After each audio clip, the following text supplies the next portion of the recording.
Captain Jake Morrison stood on the bridge of the USS Valiant, watching the massive alien ship approach Earth. The vessel was 3 times larger than anything humans had ever built. Its silver hull gleamed in the sunlight, and strange lights pulsed. Along its sides, Jake had never seen anything so beautiful or terrifying. "Sir, they're sending another message," said Lieutenant Tony Garcia from the communications station. His voice was tight with worry. "But our translators still can't make sense of it." Jake nodded and looked at the main screen. For 3 days, the alien ship had been trying to talk to them. Earth's best scientists worked around the clock to understand their language, but something was going wrong. Every message came through as noise and broken sounds. On the alien ship, Ambassador Zethrix paced in front of the viewing screen. The Vorthan diplomat was tall and thin, with blue skin and 4 arms. He had traveled across the galaxy to welcome humanity into the Galactic Council. This should have been a simple meeting. "These humans are very rude," said Captain Vexel, the ship's commander. "We offer them peace and friendship, but they point weapons at us. Perhaps they are not ready to join civilized species." Zethrix looked at the human ships positioned around Earth. The small vessels looked like toys compared to his massive ship, but they were clearly ready for battle. Their weapons were aimed at his ship, and more human vessels arrived every hour. "Keep trying to communicate," Zethrix ordered. "The Council expects us to bring them into our family of worlds. We cannot return with failure." Back on the Valiant, Jake was getting reports from all over the solar system. More alien ships had appeared near the outer planets. They were not hostile yet, but they were clearly scouts. Earth's defenses were spread thin, and everyone was scared. "Captain," called out Commander Lisa Brooks from the tactical station, "I'm reading weapons charging on the alien ship. They might be preparing to attack." Jake's hands tightened into fists. He had spent his whole career preparing for war, but never against aliens. "All ships maintain defensive positions. Do not fire unless fired upon." The translation error that doomed first contact happened at exactly 1432 Earth time. The human message meant, "We greet you in peace, but ask you to keep your distance." The alien translation system turned it into, "We reject your offer and prepare for war." Zethrix felt his heart sink as he read the translated message. "They refuse our friendship and threaten us with violence." This is not what the Council expected. "Ambassador," said Captain Vexel, "our sensors show more human ships arriving. They are surrounding us. We must defend ourselves." "Fire warning shots near their vessels," Zethrix ordered sadly. "Perhaps they will understand our power and choose peace." The Serenity's Edge fired 3 energy bolts into space, each one missing the human ships by several thousand kilometers. It was meant to be a show of force, nothing more. But one of the energy bolts hit something the aliens had not seen: the passenger transport. Liberty Bell was carrying 300 colonists to Mars. The families aboard were excited about starting new lives on humanity's first colony world. Children pressed their faces to the windows, looking at the alien ship with wonder and fear. The energy bolt struck the Liberty Bell directly. The ship disappeared in a flash of light, taking everyone aboard with it. 300 innocent people died in an instant, including 42 children. Jake watched in horror as the transport exploded. His mind went blank for a moment, then filled with cold rage. The aliens had just murdered 300 civilians. There was only one response to that. "All ships, open fire," Jake commanded. His voice was calm and deadly. "Show them what happens when you kill our people." The battle that followed shocked everyone, human and alien alike. The USS Valiant led the attack, its missiles and laser cannons blazing. The small human ship moved like a dancer, dodging the aliens' massive weapons while striking back with precision. Jake used every trick he had learned in 20 years of military service.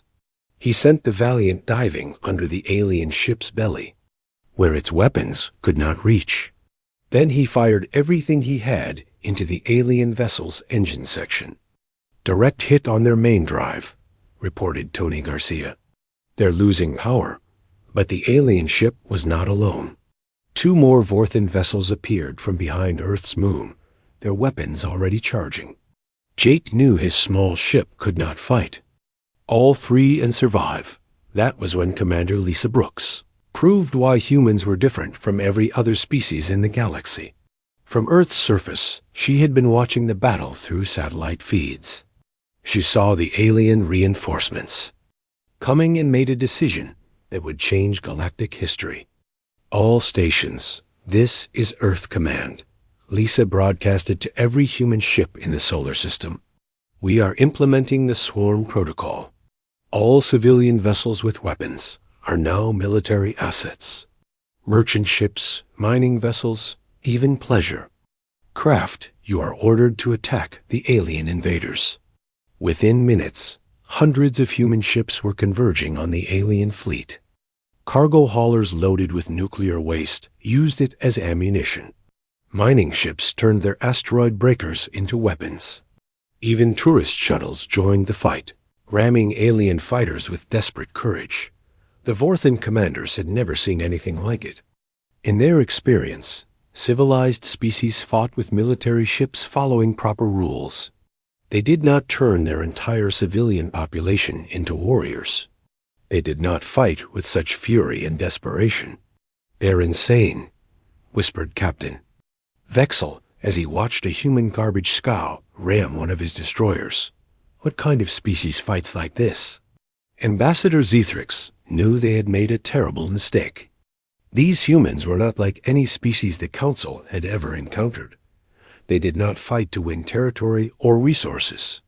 They fought for revenge, and they would die before they would surrender. "Retreat," Zethrix ordered. "Signal all ships to withdraw immediately." As the alien ships fled toward deep space, Jake Morrison stood on his damaged bridge and watched them go. The Valiant was barely holding together, but they had won. Humanity's first contact with alien life had ended in victory, but Jake knew this was only the beginning. The aliens would return, probably with more ships and better preparation. When they did, humanity would be ready for them. The galaxy was about to learn why humans had spent their entire history perfecting the art of war. 6 months had passed since the alien ships fled from Earth. The story of humanity's fierce defense had spread across the galaxy like a fire in dry grass. In cantinas on distant worlds, in the halls of the Galactic Council, and in the hidden camps of rebel groups, beings whispered about the humans who had made the mighty Vorthan fleet run away. Colonel Ryan Davis commanded a small scouting mission near the outer rim of human space. His ship, the Ranger, was built for speed and stealth, not big battles. With only 12 crew members, they were exploring new star systems and looking for threats to Earth. "Colonel, we're picking up a distress signal," said Sergeant Kim White, from her station. "It's coming from the Epsilon sector, about 2 light-years away." Ryan looked at the signal data on his screen. The message was desperate and full of fear. Someone was in serious trouble, and they were begging for help. "Can you identify the source?" "It's a Kelani refugee ship," Kim replied. "They're saying they're under attack by Bruthan raiders. The Kelani are asking anyone who can hear them to please help." Ryan knew about both species from the intelligence reports Earth had been gathering. The Kelani were peaceful traders who never hurt anyone. They were small and weak, with gray skin and large eyes that showed every emotion. The Bruthans were the opposite. They were big, violent, and cruel. They attacked peaceful ships, took prisoners as slaves, and killed anyone who fought back. "How many Bruthan ships?" Ryan asked. "Sensors show 4 raider vessels surrounding one." "Kelani transport," Kim reported. The Kelani ship has no weapons and minimal shields. They won't last much longer. Ryan's crew looked at him, waiting for orders. The smart thing would be to call for backup and wait for more ships. The Ranger was small and the Bruthans were known fighters. But Ryan thought about the peaceful aliens who were about to die while he waited for help. Set course for the distress signal, Ryan ordered. Maximum speed. Sir, said Lieutenant Bob Miller from the weapons station, we're outnumbered 4-1. The Bruthans have bigger ships and more firepower. Ryan smiled, but it was not a happy smile. It was the cold smile of a predator who had found prey. Bob, did you read the reports from the first contact battle? The aliens thought the same thing about us. The Ranger dropped out of hyperspace, just as the Bruthan raiders were preparing to board the Kelani ship. The alien transport was damaged and helpless, its engines dead and its hull cracked. Through the viewports, Ryan could see Kelani families huddled together in fear. The 4 Bruthan ships were large and brutal-looking, covered in spikes and weapon ports. They had been built for one purpose, to hurt others. Their commanders probably thought one small human ship would run away or surrender immediately. They were very wrong. This is Colonel Ryan Davis of the Earth Vessel Ranger. Ryan broadcast on all frequencies. You will release the Kelani ship and leave this system immediately. The response came quickly. The Bruthan commander's voice was deep and full of anger. Human, you are far from your home. Leave now, or we will add your ship to our collection. Last warning, Ryan said calmly. Release them and go. The Bruthans answered by firing their weapons. Energy bolts and missiles streaked toward the Ranger. Enough firepower to destroy a dozen human ships. But Ryan had been expecting this. He had spent months studying alien tactics and learning their weaknesses. The Ranger danced between the incoming fire like a leaf in the wind. Ryan used the Kelani transport as cover, forcing the Bruthans to be careful with their shots. Then he did something the raiders had never seen before. Instead of running or fighting back immediately, Ryan began to hunt them. The first Bruthan ship died when Ryan used an asteroid field to hide his approach. The raider thought it was chasing the human ship, but Ryan had shut down all power and was drifting like space junk. When the Bruthan ship passed by, Ryan fired everything he had into its engines. The explosion lit up the asteroid field like a new star. One down, Ryan said quietly. Kim, send a message to the Kelani. Tell them to record everything they see. The second Bruthan ship tried to ram the Ranger, using its size as a weapon. Ryan waited until the last possible second, then fired his engines and spun away. But he had left a present behind. The Ranger's missile had attached to the Bruthan hull like a parasite. When it exploded, it tore the raider ship in half. Dr. Amy Carter watched the battle recordings. Later from her lab on Earth. She was a scientist who studied alien behavior, but lately she had been asked to study why humans were so different in combat. The footage from the Kelani ship showed her something remarkable. The remaining 2 Bruthan ships were trying to work together, but Ryan was using their teamwork against them. He would attack one ship, forcing the other to come help, then strike the rescuer while it was moving. The Bruthans were strong and tough, but they thought in straight lines. Ryan thought in circles, spirals, and shapes that had no names. The third Bruthan ship exploded when Ryan tricked it into firing on its own ally. The fourth ship's commander finally understood what he was facing. This was not just another weak species to be bullied. This was something new and terrifying. Please, the surviving Bruthan begged over the radio. We surrender. We will leave and never return. Ryan's response chilled everyone who heard it, including the grateful Kelani. You attacked innocent families. You are going to make them slaves. There is no surrender for creatures like you. The last raider ship tried to escape, but Ryan had been saving his best trick. The Ranger's experimental jump drive let it appear, right in front of the fleeing ship. The Bruthan commander had just enough time to scream before his ship was destroyed. The battle was over in less than an hour. 4 Bruthan ships were dead, and the Kelani transport was safe. But the real victory was the message it sent across the galaxy. The Kelani recorded everything and shared it with anyone who would listen. The footage showed humans fighting in ways that other species could not understand. Where aliens fought with rules and honor, humans fought to win completely. They did not just defeat enemies. They destroyed them so thoroughly that other raiders would think twice before attacking the innocent. News of the Bruthan massacre reached the Galactic Council within days. For the first time in thousands of years, member species began to question their peaceful policies. Some whispered that maybe they needed allies who understood war as well as humans did. On distant worlds, slaves looked up at the stars and wondered if the humans might come to save them. 2.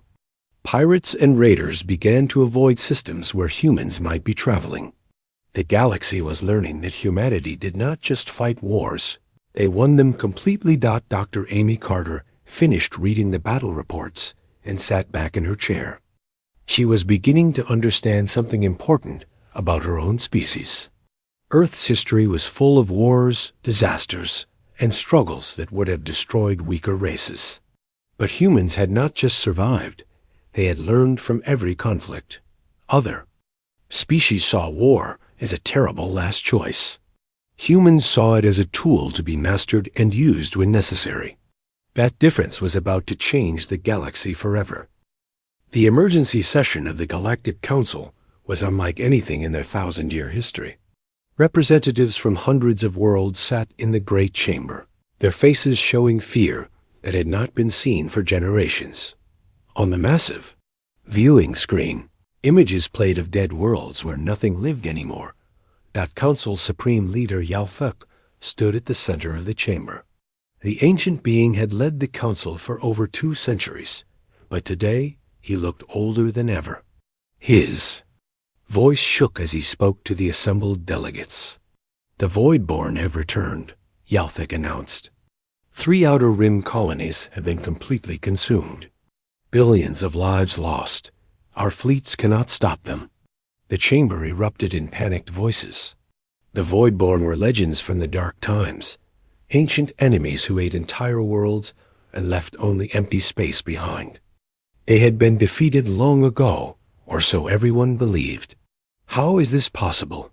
Demanded Ambassador Zethrix from his seat. The Vorthan diplomat still had nightmares about his encounter with humans 6 months earlier. Our ancestors destroyed. The Voidborn forever. They have returned with new technology, Yalthuk replied sadly. Our weapons cannot hurt their ships. Our shields cannot stop their attacks. They move through space in ways our science cannot explain. On Earth, General Ben Hughes read the Council's desperate message with interest. The aliens who had tried to make first contact were now begging for human help. They offered technology, trade agreements, and a place in their galactic government. All they wanted in return was humanity's help in fighting an enemy they could not defeat. Ben was a career soldier who had fought in every major conflict for the past 20 years.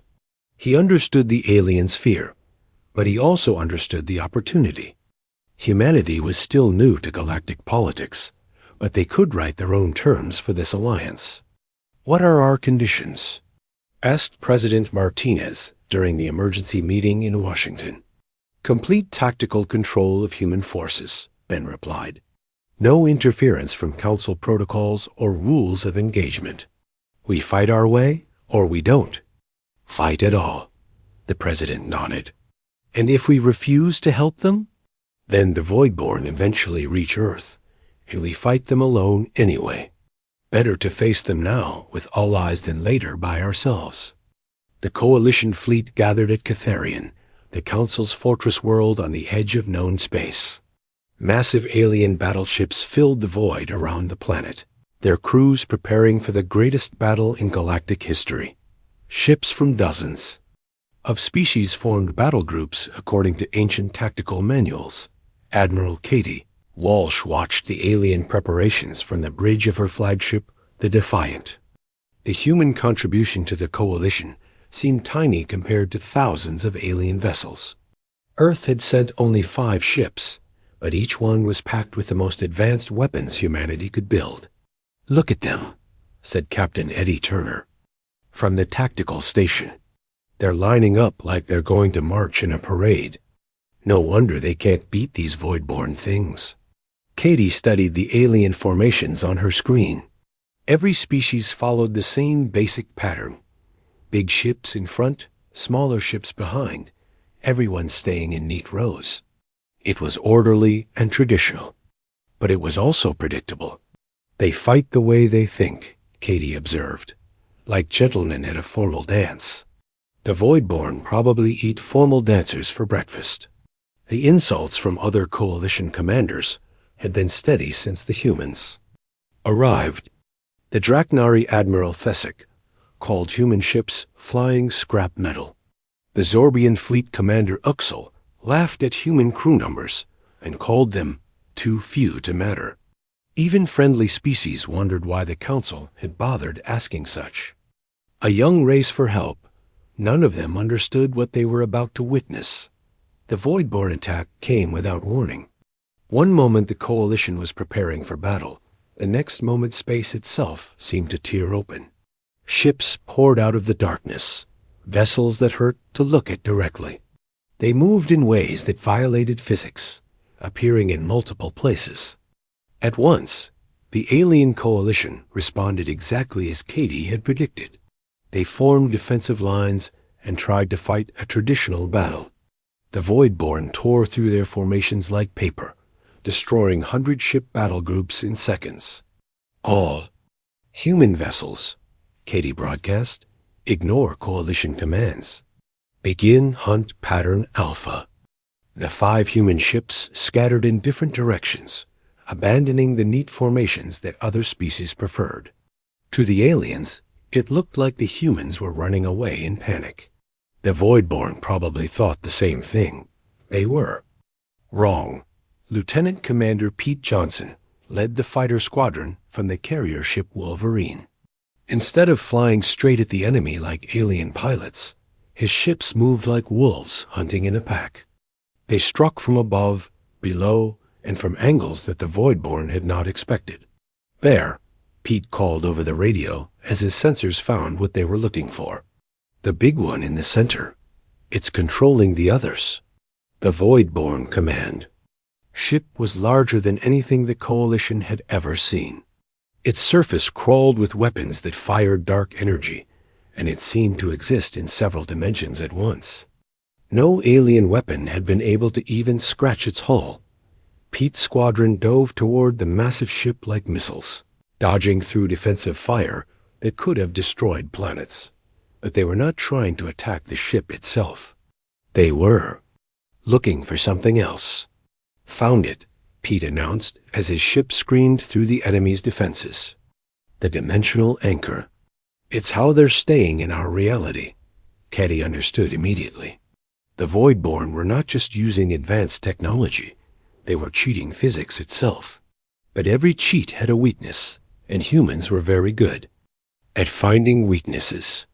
"All ships target the anchor points," Katie ordered. "Don't try to destroy their ships. Destroy their ability to exist here."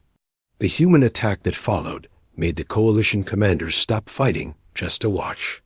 Katie's ships moved like dancers, like hunters, like forces of nature. They did not fight the Voidborn directly.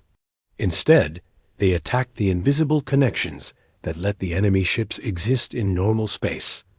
When the first dimensional anchor exploded, 3 Voidborn ships simply vanished. They did not die or retreat.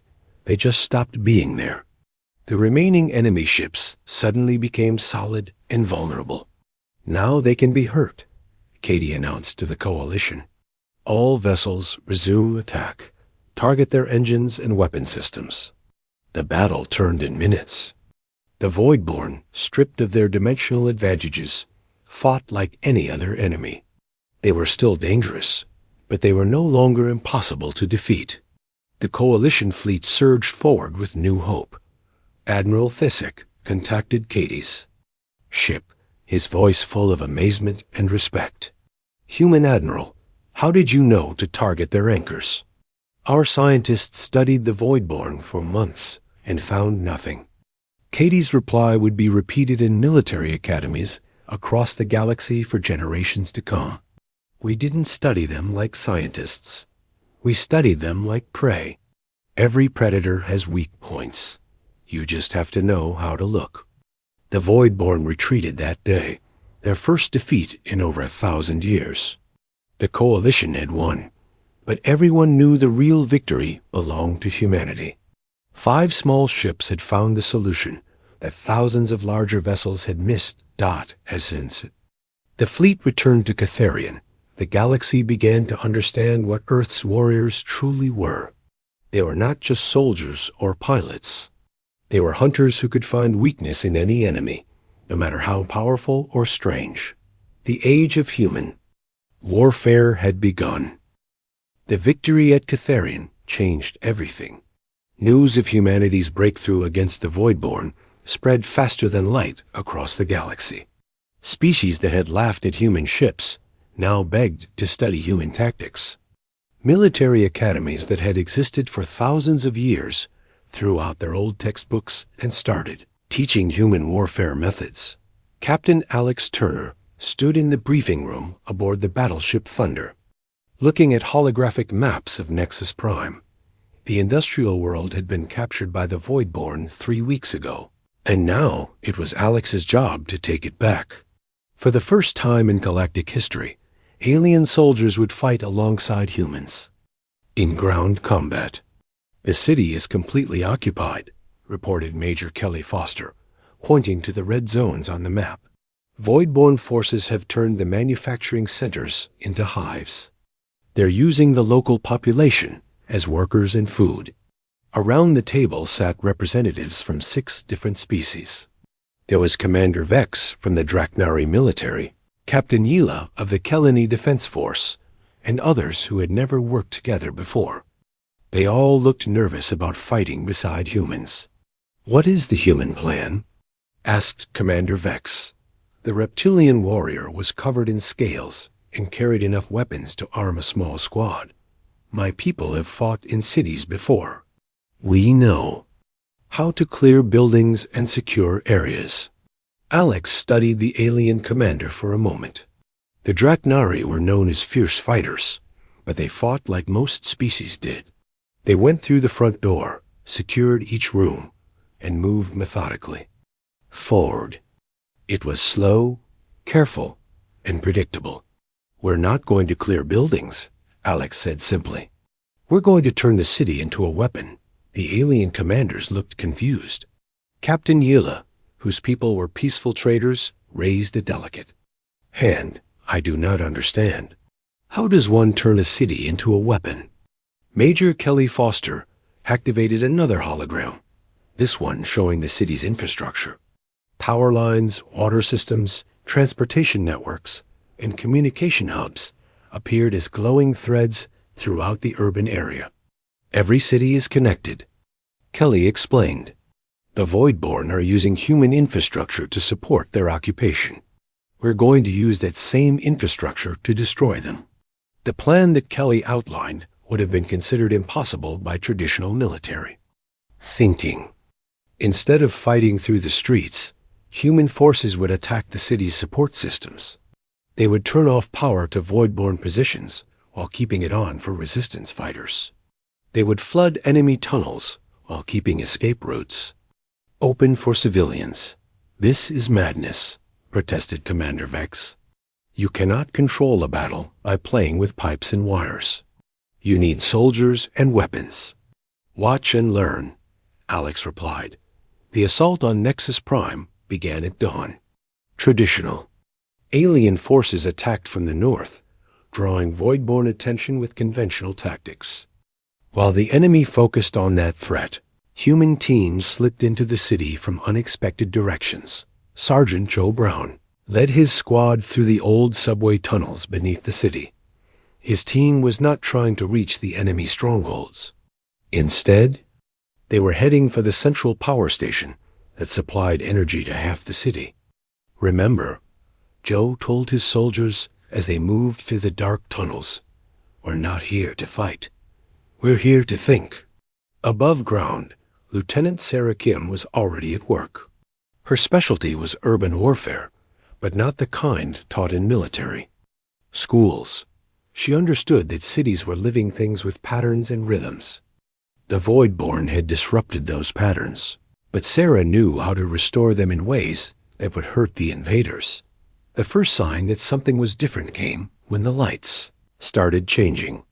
Throughout the occupied districts, power went out in Voidborn positions while staying on in areas where human civilians were hiding. The aliens found themselves stumbling in darkness while their prey could see perfectly. Commander Vex watched from his command post as human tactics unfolded. How are they controlling the power so precisely? He asked his technical officer. They're not just turning systems on and off, the officer replied, studying his instruments in amazement. They're reprogramming the entire infrastructure. Traffic. Lights are flashing messages to resistance fighters. Water pressure is being used to send signals. Even the waste disposal system is carrying information. The Voidborn tried to adapt, but they were fighting an enemy they could not understand. When they moved to areas with power, the humans would flood those sections with poisonous gas from the industrial plants. When they tried to use the communication systems, they found their own signals being turned against them. Captain Yila was assigned to Alex's command group, and she watched human urban warfare with growing amazement.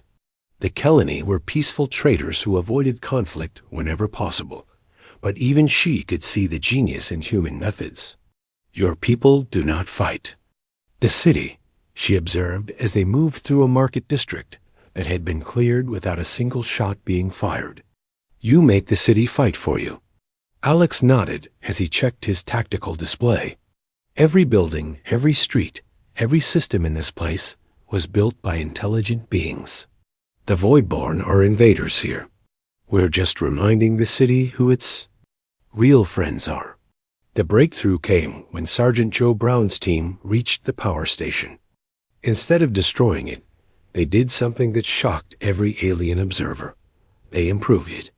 We're rerouting power from the industrial sector to the residential areas, Joe reported over the radio. The Voidborn are losing their manufacturing capability, but civilians are getting better living conditions than they had before the invasion. Dr. Sam Rivers watched the battle from Earth, analyzing every report and video feed. As a military historian, he had studied conflicts across human history, but what was happening on Nexus Prime was something new. Humans were not just winning a battle, they were demonstrating a completely different philosophy of warfare. Traditional military thinking is about controlling territory. Sam wrote in his analysis that would later become required reading across the galaxy. Human warfare is about controlling possibilities. They don't just defeat enemies, they create situations where the enemy defeats itself. The Voidborn forces on Nexus Prime found themselves in an impossible situation. Their hives were without power, their communication was compromised, and their supply lines were disrupted. But the humans were not attacking them directly. Instead, the city itself seemed to be rejecting their presence. When the aliens tried to move to new positions, they found the streets flooded or blocked. When they attempted to call for support, their signals were intercepted and used to coordinate resistance attacks. When they looked for food and supplies, they discovered that the humans had convinced the city's automated systems to hide or destroy anything useful to invaders. Major Kelly Foster coordinated the final phase of the battle from a school that had been converted into a command center. Around her, alien officers worked alongside human soldiers, learning methods that their species had never imagined. The Voidborn are requesting evacuation, reported Commander Vex, who no longer questioned human tactics. They are offering to leave the planet if we guarantee safe passage. Kelly looked at Alex, who was studying the tactical display with cold eyes. The human commander had become something of a legend among alien forces, but they were beginning to understand that his reputation came with a price. No, Alex said quietly. They invaded this world. They used civilians as slaves and food. They don't get to leave and try again somewhere else. The final assault was swift and merciless, with the city's infrastructure completely under human control. The Voidborn found themselves trapped in a maze that worked against them. They were defeated not by superior firepower, but by an enemy who had turned their sanctuary into their prison dot. As the last Voidborn positions fell, alien commanders throughout the galaxy studied the recordings with a mixture of awe and fear. Humans had not just won another battle. They had demonstrated that they could fight in ways that transcended normal military thinking. Species that had spent millennia perfecting traditional warfare suddenly realized that everything they knew was obsolete. The humans were not just better soldiers. They were fighting an entirely different kind of war. Captain Yila transmitted her report back to the Kelani homeworld with hands that still shook from what she had witnessed. They do not fight like warriors, she wrote. They fight like forces of nature. They do not defeat enemies. They make it impossible for enemies to exist. The galaxy was beginning to understand that humanity had become something beyond military allies. They were becoming the ultimate expression of what warfare could be when guided by intelligence that had evolved through millions of years of conflict. The age of human dominance had truly begun. 2 years had passed since first contact, and the galaxy was no longer the same place. The Galactic Council had rebuilt itself around human military doctrine. Species that once ruled vast empires now sent their children to learn from human instructors. Planets that had never known war begged for human protection. Admiral Jack Stone stood on the bridge of the massive battleship Titan, watching the largest fleet in galactic history prepare for the final assault.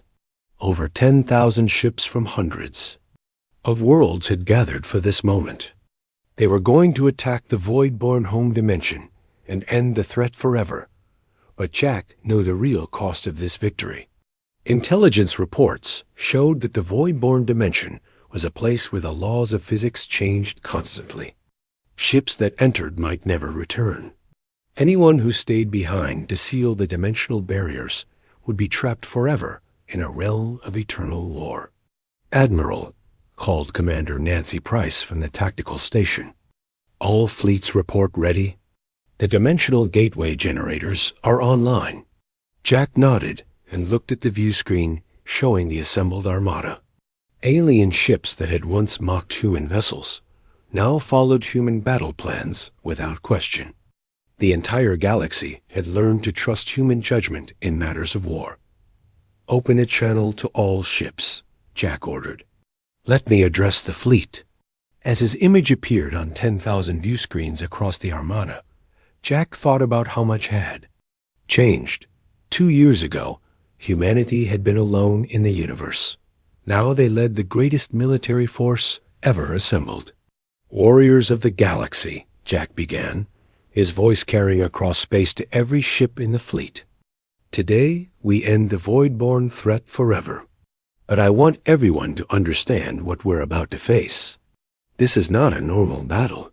We're going to fight in a place where reality itself is our enemy. On the bridge of the Kelani vessel Peace Walker, Captain Yila listened to the human admiral with deep respect. She had fought alongside humans on Nexus Prime and seen their methods firsthand. If Admiral Stone said this battle would be different, she believed him completely. The dimensional gateway opened like a wound in space itself. Through the swirling portal, the fleet could see glimpses of the Voidborn home dimension. It was a place of constant chaos, where stars burned backwards and time moved in circles. All ships begin dimensional transition, Jack commanded. Stay close to your assigned human escorts. Do not try to fight alone in there. The crossing into the void-born dimension was like being born into madness. Ships that had worked perfectly in normal space suddenly found their engines running backwards. Weapons fired energy that turned into butterflies. Communication systems played music from civilizations that had never existed. But the human ships adapted. Their crews had trained for impossible conditions, learning to fight when nothing made sense. While alien vessels struggled with the changing physics, human commanders found ways to use the chaos as a weapon. Commander Nancy Price led the ground assault team that would attack the dimensional anchor points. Her soldiers were volunteers from Earth's toughest military units, men and women who had trained for battles that could not be described in normal language. Remember, Nancy told her troops as their transport ships dove toward the void-born home world, physics here changes. Every few minutes, your rifle might become a flower, but your training stays the same. Adapt, overcome, and win. The void-born homeworld was a sphere of crystallized hatred floating in an ocean of liquid time. Its surface crawled with defenses that existed in multiple realities at once. Any normal military force would have been destroyed before landing. The humans were not normal. Nancy's assault team struck the planet like lightning, using the dimensional chaos to their advantage. When gravity reversed, they fought on the ceiling. When time moved backwards, they used future knowledge to predict enemy movements. When reality split into fragments, they fought in all realities simultaneously. Lieutenant Colonel Steve Wright commanded the most dangerous mission of all. His team had to reach the primary dimensional anchor deep inside the planet's core. It was the device that let the Voidborn exist in multiple dimensions at once. Destroying it would trap them in their home realm forever. "Sir," called Sergeant Dan Carter as their team fought through corridors where the walls were made of crystallized screens. "The anchor is just ahead, but the readings are off the charts. This thing is bigger than our intelligence suggested." Steve studied the massive device that filled the cavern ahead of them. It was not just a machine. It was a living thing that fed on the pain of conquered worlds. Destroying it would require someone to stay behind and manually hold the dimensional barriers closed. "This is Admiral Stone," came the voice over the radio, cutting through interference from 3 different realities. "All teams begin withdrawal. We've done enough damage. It's time to go home." But Steve knew better. The damage was not enough. The Voidborn would eventually repair their anchor and return stronger than before. Someone had to make the ultimate sacrifice to ensure the galaxy's safety. "Admiral," Steve replied calmly, "the primary anchor requires manual detonation from inside the dimensional core. The barriers won't hold unless someone stays to maintain them." The radio was quiet for a long moment. Then Jack's voice returned, heavy with the weight of command. "I understand, Colonel. The galaxy will remember your sacrifice." Steve's team worked quickly to set the charges while Voidborn defenders poured into the cavern. The battle was fierce and desperate, reality shifting around them with every explosion. But the humans held their ground, buying time for their commander to complete the mission. "Go," Steve ordered his remaining soldiers. "Get back to the ships. I'll finish this." As his team retreated through the dimensional portal, Steve began the final sequence that would seal the Voidborn in their home realm forever. The process required constant attention, holding multiple realities in balance. While the anchor slowly collapsed, the explosion that followed could be felt across dimensions. The Voidborn homeworld cracked like an egg, and the barriers between realities snapped closed with the sound of breaking glass. The ancient enemy was trapped forever in their realm of chaos, and Steve Wright was trapped with them. But Steve had volunteered for this mission knowing the cost. As reality stabilized around him in the dying dimension, he smiled and began preparing for a war that would last forever. Someone had to guard the barriers, and humans had always been good at standing watch. The fleet returned to normal space, victorious but changed. They had won the greatest victory in galactic history, but the price had been paid by the species that understood war better than any other. Admiral Jack Stone addressed the galaxy from Earth, his words broadcast to every world in known space. The Voidborn are defeated, but our vigilance must continue. Humanity will stand guard against threats that other species cannot face. We do this not because we enjoy war, but because we understand its necessity. In the years that followed, human military academies opened on every major world. Alien children learned human tactics alongside lessons in mathematics and art. The galaxy had peace, but it was a peace protected by the species that had made war into an art form. Dr. Sam Rivers published his final analysis of the Voidborn War. From his office on Earth, his conclusion would be taught in schools across the galaxy for generations to come. Humanity has become what the galaxy needs, but fears to acknowledge, he wrote. We are the guardians who stand between civilization and chaos. Other species call us deities of war, but we prefer a simpler title, protectors. On distant worlds, children of many species looked up at the stars and knew they were safe. Somewhere out there, human ships patrolled the darkness, ready to face any threat that emerged. The galaxy slept peacefully because humanity never did. And in a dimension of eternal chaos, Colonel Steve Wright continued his lonely war, holding the barriers closed against enemies that would never stop trying to escape. He fought not for glory or conquest, but for the simple knowledge that somewhere beyond the madness, the galaxy was safe. The age of human protection had begun, and it would last forever.